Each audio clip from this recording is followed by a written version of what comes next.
such interesting and exciting and complicated and nuanced character work going on here. Like, how does this not do it for you? Hi, I'm Rena.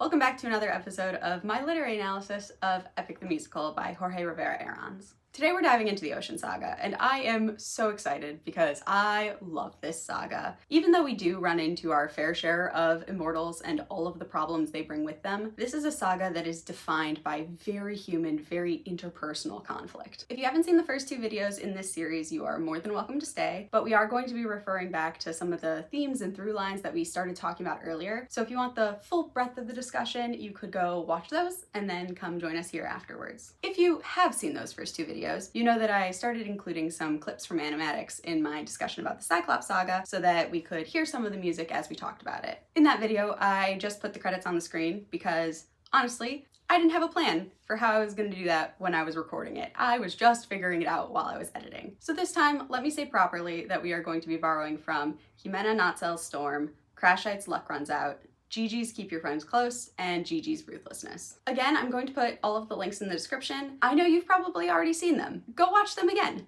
They're fabulous. We are so spoiled in this fandom with so many amazing artists, and having multiple animatics for some of these songs too, it's almost like having multiple translations of the original text of the Odyssey. Each artist brings their own interpretation, which just puts a different spin on each telling of the story. I'm so grateful, we're so lucky, and if I could send each of these artists a kiss, I would. And with all that said, let's jump into Ocean Saga, beginning with a wonderful bit of foreshadowing in Storm. These waves and tides have grown in strength and size. Is it nature or divine, or a blessing in disguise? Our homes inside, this storm's our final fight.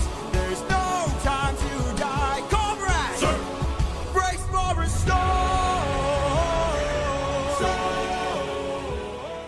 In terms of storytelling, one element of Epic that has impressed me since the beginning is the pacing of conflict. Because we're moving from place to place so often, we have a lot of antagonists and obstacles that show up for a saga, and then we leave them behind when we move on. That means that Jorge has to keep introducing us to new problems in order to keep the story moving forward with urgency. He has to keep reiterating the stakes in order to keep us invested, and he has to keep finding new ways to do it so it doesn't start to feel stale. And on top of that, there's also a bit of a balancing act between letting the story have momentum and not trying to keep us at full throttle the whole way through, because that can become its own kind of monotony. A key element of pacing is finding moments to pull back and slow down and face smaller conflicts so that we can build back up to the next big plot point. Storm is a really great example of this because it gives us a very real, very present and urgent problem, but it's also the kind of problem we can resolve over the span of one song, which gives us a moment to kind of breathe after we just went through all of these traumatic events at the end of Cyclops Saga. We also get to feel that little rush of victory when we make it out safely, which, like, I don't know if you guys have read a book where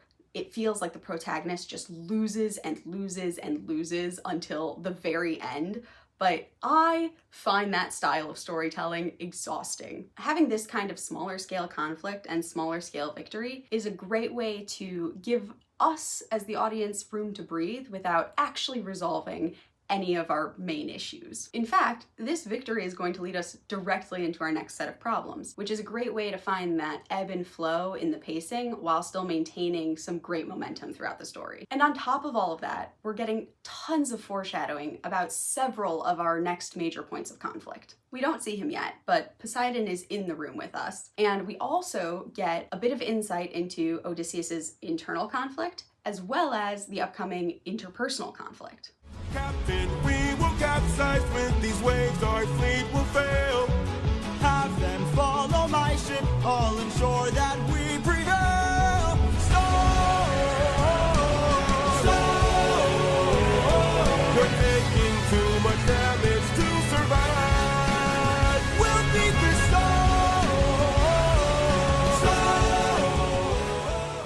So in this dialogue, we get the first indications of Eurylochus's wavering faith with "our fleet will fail and we're taking too much damage to survive." And then in the chorus, we hear Odysseus make this switch from "brace for a storm" to "we'll beat this storm," which is kind of an underratedly insane thing to say. You weather a storm, you don't beat a storm. You bunk down and pray because humans are powerless against the forces of nature. And let me tell you, I felt that when the tornado sirens were going off in the wee hours of the morning this week. In the Cyclops Saga, we fully crossed the threshold into the new world, and now we're being reminded of how outmatched Odysseus is, and also how foreign that experience is to him. In the end, Odysseus and the fleet do make it out of this storm, but only because of another form of divine intervention. Aeolus may not have been trying to save their fleet in that moment, but the appearance of the island is the only thing that got them out safely. The amount of stuff that Jorge has managed to pack into this song that is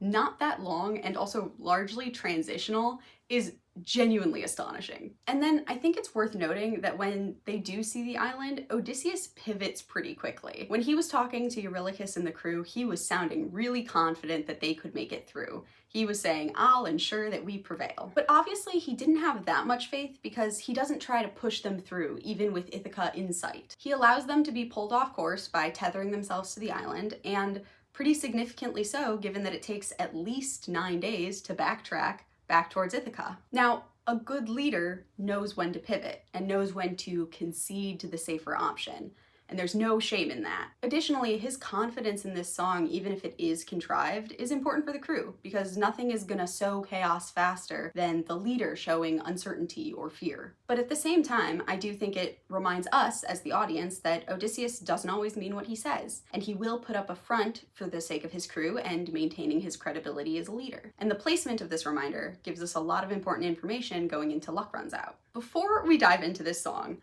I just have to say that I love it. I love it so much. And I don't know if this is just a weird sample of what I've seen on the internet, but it seems like people don't rate it very highly. And listen, I respect your opinion and your experience. However, I cannot fathom it because there is such interesting and exciting and complicated and nuanced character work going on here. Like, how does this not do it for you? Anyway, let's listen to Luck Runs Out. Please don't tell me you're about to do what I think you'll do. You've heard the legends of the island in the sky. This proves they're true. We're in the home of the wind god. We don't know for sure. How many floating islands have you seen before? This is the home of the wind god. And what's your plan? I'm gonna climb to the top and ask him for a hand. This opening dialogue between Eurylochus and Odysseus just makes me laugh every time. I feel like I can see the exact expression on Odysseus's face, the like mocking incredulity of, how many floating islands have you seen before? But I also love this exchange because we're about to go into a moment of pretty significant conflict between these two characters. But we start with a reminder of the friendship, the kinship between them. Eurylochus opens with, "Please don't tell me you're about to do what I think you'll do." And that phrase on its own has years of familiarity behind it. And then we get Odysseus saying, "I'm gonna climb to the top to ask him for a hand," against Eurylochus's protest, "Don't forget how dangerous the gods are," which really highlights how different their experiences with the gods have been, and more specifically, how powerless and ill-equipped Eurylochus and the crew must feel in this moment. Odysseus has received divine assistance, divine patronage before, or even just had instances where he's come face to face with the gods, like Zeus and the horse and the infant. So he is not panicked. But for Eurylochus and the crew, we can pretty safely assume that they've never had direct contact with the gods before. So this is a much more intimidating and much more foreign experience to them, made worse by the fact that we're coming straight off the back of the major loss we faced in Cyclops Saga. You can understand how this could create a disconnect between Odysseus and the choices he makes, and the crew and the way that they perceive those choices, which sets us up for the first chorus. Yes, but how much longer till your luck runs out? How much longer till the show goes south? How much longer till we all fall down? You rely on wind and people die on it. Whoa. I love that in the animatic, Crashite shows us how that last line of the chorus lands. We get to see Odysseus's eyes widen when Eurylochus says, "You rely on it and people die on it." Just giving us that brief moment is Excellent. Now, we've talked about the theme of agency and how it's influenced our story through the first two sagas, but we've mostly been talking about how it's impacted Odysseus, and specifically in relation to the gods. We've seen the gods come in and assert control over Odysseus's life, shaping his circumstances and forcing him into choices that he wouldn't have made without their interference. He tried to fight back against that at the end of Cyclops Saga, and not to jump too far ahead, but we're about to see the consequences of that very soon. But here, in Luck Runs Out, we're starting to see how there's an analogous dynamic set up between Odysseus and Eurylochus. Odysseus is to Eurylochus what the gods are to Odysseus. Odysseus is the one who shapes the circumstances of the crew. And here, Eurylochus is grappling for a little bit of control over that by trying to convince Odysseus not to engage with this new unknown entity. And because it forces this moment of conflict, we see how this theme of agency, the lack of it and the fight for it, continues to propel the story forward. And we feel this rift opening between Odysseus and Eurylochus. In just that first line, we hear Eurylochus say, "How much longer till your luck runs out?" Not our luck, but your luck. Eurylochus isolates Odysseus from the rest of the crew, creating a dynamic that's much more antagonistic than it is collaborative. And the use of the word luck implies that they don't perceive Odysseus's past successes as a product of his skill or ability, but something much more unreliable and much more capricious, kind of like the gods that we've encountered already. And then we really hammer home this lack of agency with the last line, "You rely on wit and people die on it." And even though we don't hear it explicitly here, we know that this really means you rely on wit and we die on it. And of course we have the whole crew coming in to join Eurylochus on each repetition of the word how. And something about it being just on that one word, it's like you can feel the mounting pressure, like each repetition of the word is adding more weight. One of my very best friends, Chaya, is the first person I called when I listened to Epic to be like, "You have to listen to this immediately. Please, I'm begging you." And after she did, we spent like 2 hours on the phone just talking about it, which was wonderful. And she made a very astute observation about how the crew in Epic kind of echoes the role of the chorus in the ancient Greek theater tradition. Now, she could tell you about this in a lot more detail, I'm sure, because she is brilliant and also literally studying this as a profession. But very basically, the chorus was a group of actors in ancient Greek plays who had this sort of collective, unified role. They represent a group of people who have reason to be present in the context of the play, like sages or elders of a city, local residents or attendants, sometimes mythological beings like the Furies in the Oresteia, and they often serve as this kind of outside observer in a lot of ways, almost like an audience that also provides commentary on the events of the play or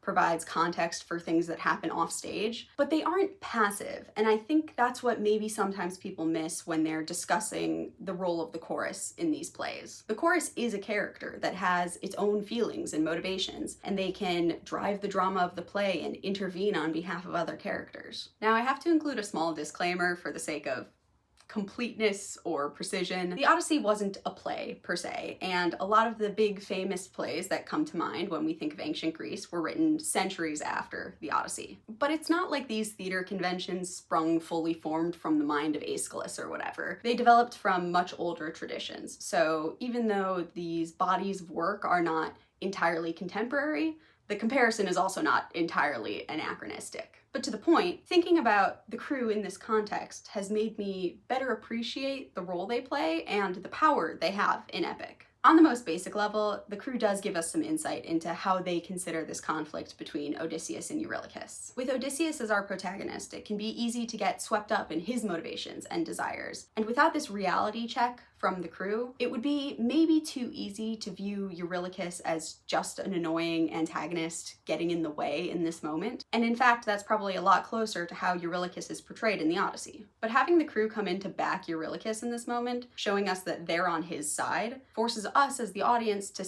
take a step back and reconsider how we perceive Odysseus. And that's not to say that you have to think he's in the wrong here, just that it adds a layer of complexity to how we consider this situation. But even more interesting is, I think, the ability of the chorus to drive the conflict. And this is really the part that I didn't think about too much until I was thinking about the crew as the chorus. Eurylochus in this moment wouldn't have a leg to stand on if it were just him and Odysseus. And in fact, we see the truth of that by the end of this song. But when the crew lends their strength to Eurylochus, suddenly Odysseus actually has to confront this problem. Their collective strength elevates Eurylochus to Odysseus's level. In kind of a similar way, we saw in Cyclops Saga how the strength of the crew allowed Odysseus to execute a plan that a single man alone wouldn't have been able to. And that's what allowed them to escape this monstrous creature. We're starting to see all these ways that the crew maybe doesn't have power on its own, but can lend its power to other characters. And beyond that, we're seeing how that power can measure up to our clever, kingly, larger-than-life protagonist, and even some of these supernatural foes. And this is laying groundwork for some very big payoff at the end of Vengeance Saga. But back to this moment in Luck Runs Out, when Odysseus is confronted with Eurylochus and the crew, he immediately has to find a way to diffuse the situation. And he takes an interesting approach. I still believe in goodness. I still believe that we could be kind. Lead from the heart and see what starts. And what will we do when it tears us apart? The optimism is a little over the top here, so much so that it's jarring. And remember, we just heard in Storm that Odysseus is willing to perform for the benefit of his crew. And in my opinion, that's exactly what's going on here. Do I think he's being totally disingenuous? Like, maybe not, but he's laying it on thick. It shows us right away that he's already calculating the damage this interaction could cause. So he tries to bring down the heat, but it misses the mark. And Eurylochus comes back with another moment of escalation. And what will we do when this tears us apart? It's interesting to note that this comes directly in response to the call for kindness. Eurylochus has a much easier time rejecting the open arms philosophy out of hand, because that never would have fit into his worldview. And it provides an interesting foil for Odysseus, who I think would have been in much the same boat had the incident with the infant not shaken him so badly. The whole leading with kindness thing clearly didn't work, so Odysseus tries to get a little bit more information out of Eurylochus so that he can figure out how to address this. Where's this coming from, my friend? And then we get this excellent exchange. Where is this coming from, my friend? I just don't want to see another life end. You're like the brother I could never do without. And suddenly you doubt that I could figure this out. Captain, how? There's a pretty intense shift in Odysseus's tone when he says, "And suddenly you doubt that I could figure this out." It's the first glimpse of genuine emotion we see from Odysseus in this song, and it comes directly after the line, "I just don't want to see another life end." The phrase "another life" makes this a direct allusion to Polites' death and implies a certain amount of blame for it. This whole song does. And it clearly triggers something in Odysseus, who has been ruled by his guilt since literally the first song of this musical. And with that turn, what does Eurylochus do? He doubles down with this extended chorus. How much longer till the snake breaks free? How much longer till your great day sees? How much longer till your strength takes leave? You rely on wish and people die on it. Whoa. Putting these flashbacks into this animatic is vicious. And somehow it's the flashback to a happier time that hurts more than the flashback to Polites' death. Crashite, you wound me, great work, etc. So we feel this pressure mounting and mounting and mounting, even more so because of the extended chorus. And finally, Odysseus has had enough. And there is some genuine sorcery going on with the writing and the voice acting here, because Odysseus still comes in with a kind of positive, upbeat tenor, but we know that this is very different from the verse we heard earlier. Thank you for the concern, but brother, I can assure you, our journey is almost done. I understand that we're tired, I understand that we're phased, but don't forget how much we've already faced. I took 600 men to war, and not one of them died there. In case you needed a reminder, if you'd like to speak more, let me pull you aside then.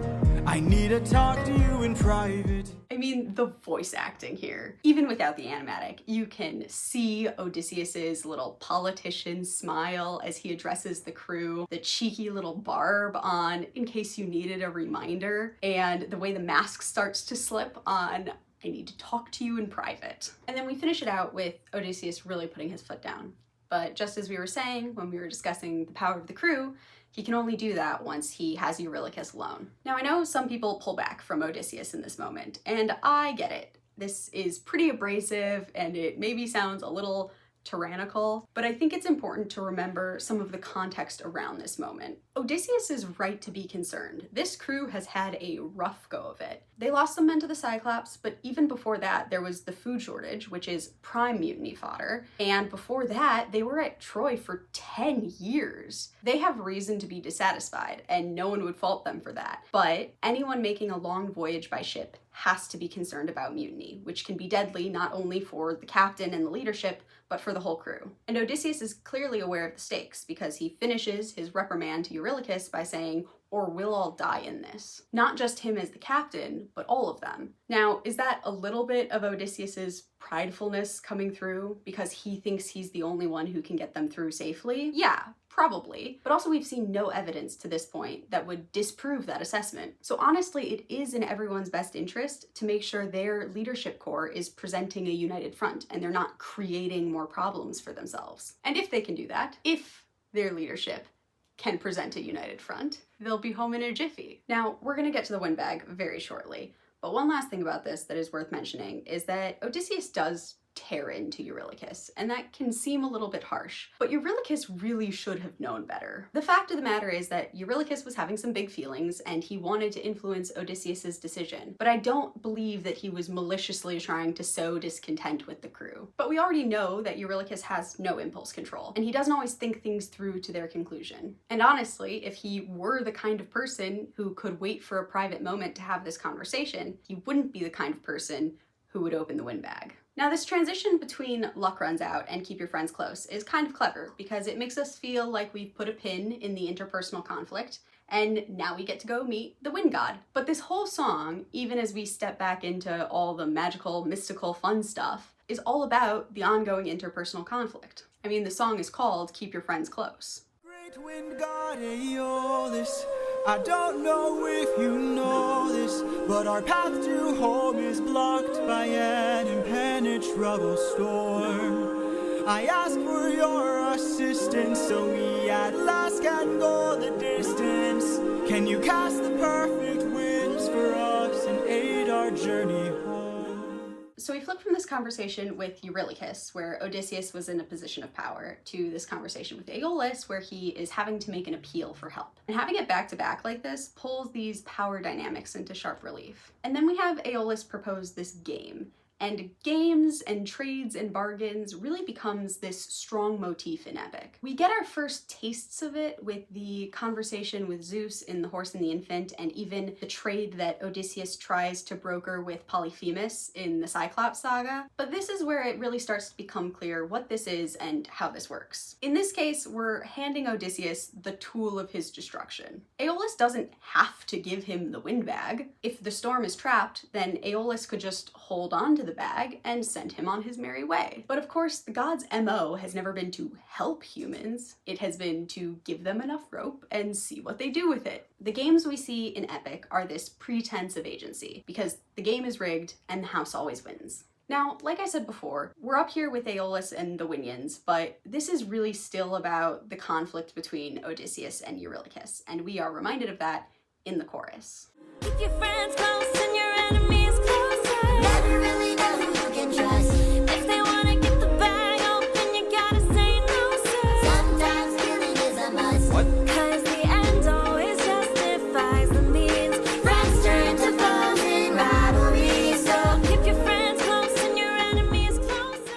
After the big scene on the ship in Luck Runs Out, this is a game that is specifically designed to challenge Odysseus's authority. If they want to get the bag open, you gotta say no, sir. And with lines like the end always justifies the means and sometimes killing is a must, we're getting just this taste of ruthlessness to whet the palate. So then Odysseus returns to the ship and the Winions chime in telling the crew that he has treasure, because again, the game is rigged and the house always wins. Odysseus tries to be transparent, saying this bag has the storm inside, and then we get this interesting contrast between Odysseus saying we cannot let the treasure rumor fly, and Eurylochus in Luck Runs Out saying you rely on wit and people die on it. It's a return to that collective mindset, like Odysseus is trying to repair some of the damage, trying to make them feel like they're all on the same team again by giving them a shared responsibility. That being said, he does kind of undermine his message by then staying awake for 9 days straight. But then you can't even blame him for that, because look what happens. Even the way the crew responds to Odysseus here is very telling. We've heard a lot of yes sirs and captains,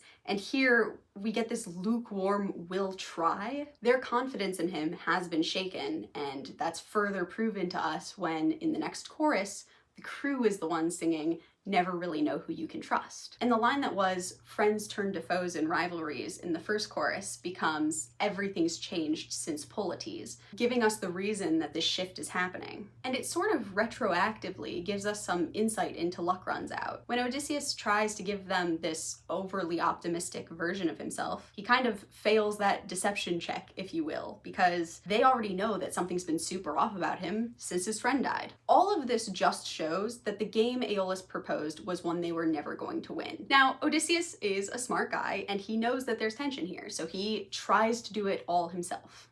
I remain unopposed, the bag is still closed, and I'm getting closer to you. Penelope, I can't wait to make some new memories.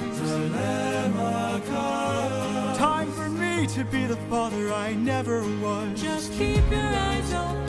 Why are my eyes and my heart and my soul so heavy? Just keep your eyes open. I keep on trying to embrace you both. Why won't you let me? Just keep your eyes open. So much has changed, but I'm the same. Yes, I'm the same. Just keep your eyes open. Keep your eyes open. Wake up. There are so many great beats here. I actually struggle to put into words why the line "I can't wait to make some new memories" really hits me so hard. But it's something about how your memories of a person are finite, and it makes me think of Odysseus's memories of Penelope like old film that you've watched so many times that it's worn out, and that the loving of something ruins the thing. Does that make sense to anyone else? Is that just me? Maybe. I don't know. And then we get Penelope and Telemachus singing "Just Keep Your Eyes Open," and the way that Telemachus's voice is sort of buried beneath Penelope's, and it's just this sort of faint impression, and the way that Gigi has scribbled his eyes out, and all these reminders that Odysseus doesn't really know who his son is at this point, just kills me. It makes me so sad. And then Odysseus sings "So much has changed, but I'm the same." And we talked in Troy Saga about how there's this sense of stagnation, like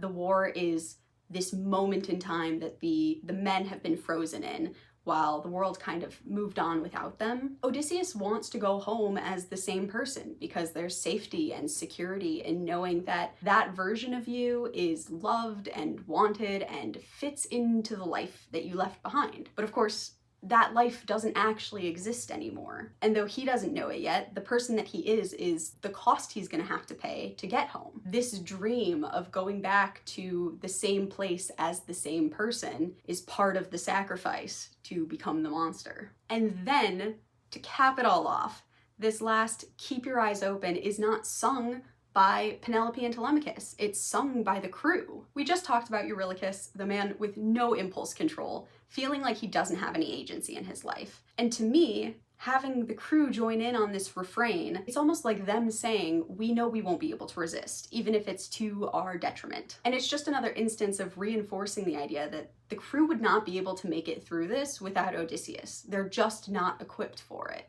And so the wind bag is opened, and Ithaca slips through our fingers once more. Instead, we get this. Odysseus of Ithaca! Do you know who I am?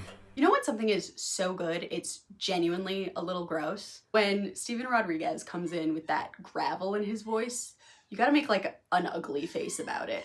And I love the way that this is placed at the end of Keep Your Friends Close, because it almost makes you just tense up and hold your breath, and you know that the danger is coming, but you've got to wait for this transition into ruthlessness. And even once we get into the song, there's this build that happens. The Lystragonians singing the background vocals come in hard, but Poseidon starts off in this quieter, calmer tone in a way that makes you 100% certain that you are in deep trouble. So after that crazy entrance has you holding your breath, He keeps us on the precipice for just a moment longer. We're sick to our stomachs, sure something terrible is about to happen, and we just have to wait while Poseidon monologues for a minute. And then we build and build and build, so that by the time we get to the Cyclops you made blind is mine, we know we're toast.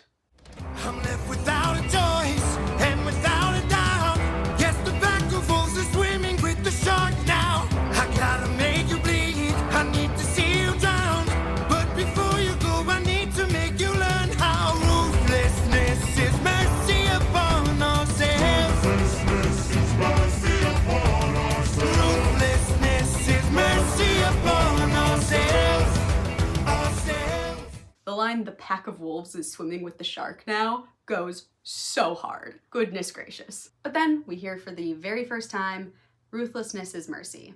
And that's a big moment for us. There's this interesting relationship between ruthlessness is mercy and what we called the thesis statement at the beginning of the show.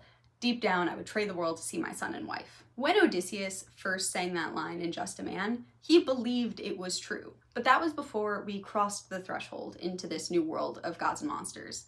And he had incomplete or faulty information about how this world was going to work. That's proven to us in Cyclops Saga, when Odysseus thinks he can get away with sparing Polyphemus' life and lording it over him. There's a piece of the self-righteousness in that scene that is tied to Odysseus' identity, his fundamental belief that he was the good guy in that interaction, which he essentially tells us when he says, "When we met, I led with peace while you fed your inner beast." That's so important to him in that moment because that's the only thing he has to hold on to alleviate his guilt and grief over losing men that he was responsible for. His mistake is thinking that he gets to preserve that sense of self. He said he would be willing to give up anything to go home, but it has not yet occurred to him that anything could include, like, the kind of man he considers himself to be. That's kind of what he's being confronted with in Ruthlessness. It's presenting this fundamental shift in worldview, and it posits that Odysseus is going to have to compromise himself in order to make it through this treacherous landscape. Obviously, I mean this more in like a macro storytelling kind of a way and not like what Poseidon thinks he's saying in this song, because Poseidon doesn't mean for him to make it through this treacherous landscape at all. Now, from a story structure point of view, Odysseus can't just accept this right away. We need to feel him grapple with it and come to terms with what it means. And helpfully, Open Arms has created some resistance to this idea of ruthlessness, because it's acknowledged in the context of the show that there's something kind of fundamentally wrong about this worldview. Something has to be really broken inside a person for them to truly believe that ruthlessness is mercy. And that's further emphasized with the fact that ruthlessness is tied to the monster later on. So then... You are the worst kind of good, 'cause you're not even great. A Greek who rigs a false righteousness, that's what I hate. 'Cause you fight to save lives, but won't kill and don't get the job done. I mean, you totally could have avoided all this had you just killed my son. But no. This line about self-righteousness reminds us that the mercy that Odysseus showed to Polyphemus was selfishly motivated, to spare himself guilt and retain the moral high ground, and to place himself above Polyphemus. And that arrogance is what Poseidon is punishing. That's why he's like, you should have just killed him, because it's not about hurting his son, it's about a mortal overreaching his power or his authority. There's nothing the gods hate more than that. Poseidon is here to make Odysseus feel powerless. That's why he has Odysseus apologize, only to turn around and say, you really thought that was going to work? Haven't you been listening to a word I said? The apology is another rigged game, giving Odysseus this brief moment of hope where he thinks he has the power to influence his fate, only to realize there was nothing he could have done that would have worked. And cultivating that feeling of powerlessness is also why Poseidon doesn't just kill them in one fell swoop. He wants Odysseus to experience the destruction of his fleet, the death of his men, and know that there is nothing he can do about it. What have you done? When does a ripple become a tidal wave? 43 left under your command. When does a man become a monster? Darkest moment, the monster that always draws near. Any last words? Was your jaw not on the floor? Were there not tears streaming down your face? Jorge really did a great job of hammering in that 600 men so that when Poseidon comes in with 43 left under your command, it really hits like a freight train. And of course, we get the return of when does a ripple become a tidal wave? When does a man become a monster? And here is the big question. Is Odysseus monstrous because of the choices he made that led to the deaths of his men? Or does he become monstrous because of the pain that is inflicted upon him? In Just a Man, is he monstrous because he kills the child? Or does he become more monstrous because of what being forced into choices like that does to a person? If you hurt someone over and over and over again, eventually they're going to fight back. And not to jump too far ahead, but that inevitable moment is the same moment that Odysseus truly becomes the monster. And what does he say in that moment? Look what you turned me into. But also, two things can be true at the same time, right? None of his pain excuses Odysseus from the choices that he makes throughout the show, and understanding the reason someone does something isn't the same as excusing those actions. And by the same token, holding someone accountable for their actions doesn't preclude us from empathizing with them. And I think the fact that we continue to ask the question, when does a man become a monster, as we go through all of these disastrous situations and face these catastrophic losses and these impossible decisions, really forces us to sort of grapple with that complexity. One of the things I really love about this show is that we're invited to look at all of our characters not as good guys or bad guys, but as complex people with complex motivations. Except maybe Antinous. That guy just sucks. Now we're right at the end, but we have one last critical moment before we can finish her out. Any last words? All I gotta do is open this bag. What?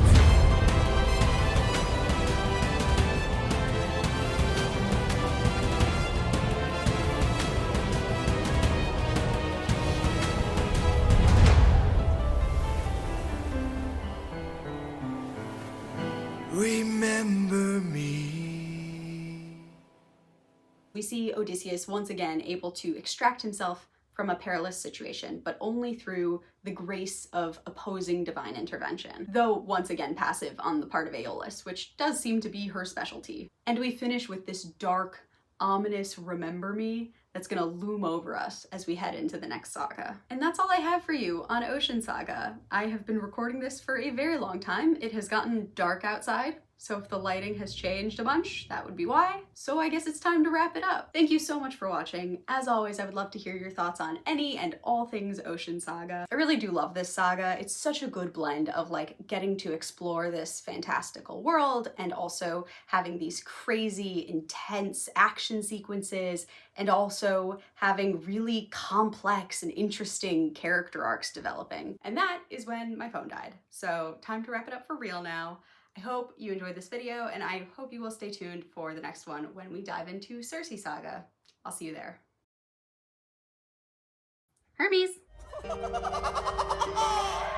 Wouldn't you like a taste of the power? Wouldn't you like to use more than words? Deep in the night, the fight lasts for hours. You can be hurt or you can beat her. Wouldn't you like to have some of the magic? Wouldn't you like your outcome preferred? Deep in the night, the fight can be tragic.